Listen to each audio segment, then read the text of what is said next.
Bonjour à tous et bienvenue sur notre chaîne YouTube, le meilleur de l'actualité africaine et internationale. N'oubliez surtout pas de vous abonner. Commençons. Les habitants du quartier d'Ikolo ne décolèrent pas.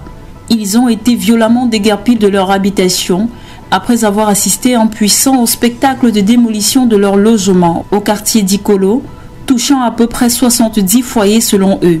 La construction d'un hôtel par un opérateur économique qui dit avoir obtenu des autorités une déclaration d'utilité publique est en projection dans ce quartier de Douala.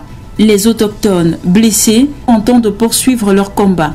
La situation demeure explosive après la destruction et les expulsions opérées le 14 mai dernier.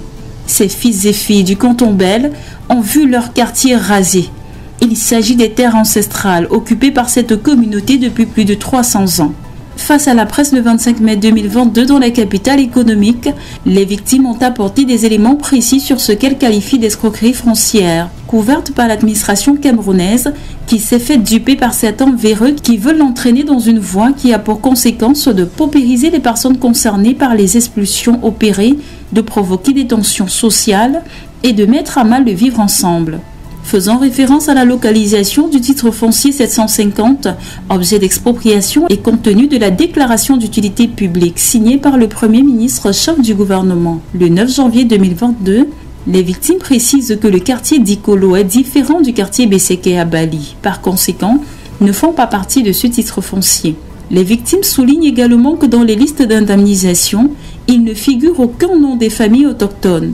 Pour le collectif qui défend les intérêts des familles sinistrées de Dikolo, ces expulsions prétendument pour cause d'utilité publique sont à la fois illégales et injustes.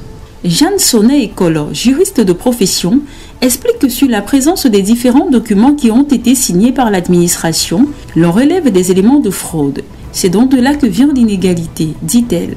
Les habitants du quartier d'Ikolo, récemment déguerpis, continuent de dormir à la belle étoile.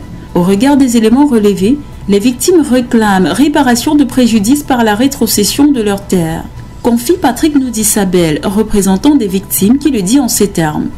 Les victimes de Dikolo sont tendument cassées. Nous ne sommes pas concernés par ces casses. Nous avons des titres fonciers à Bali et le titre foncier numéro 750 est localisé à Deido. Nous attendons de retrouver nos terres et d'avoir réparation. Donc, il faut qu'on nous règle le préjudice qu'on nous a causé. C'est tout ce que nous attendons aujourd'hui.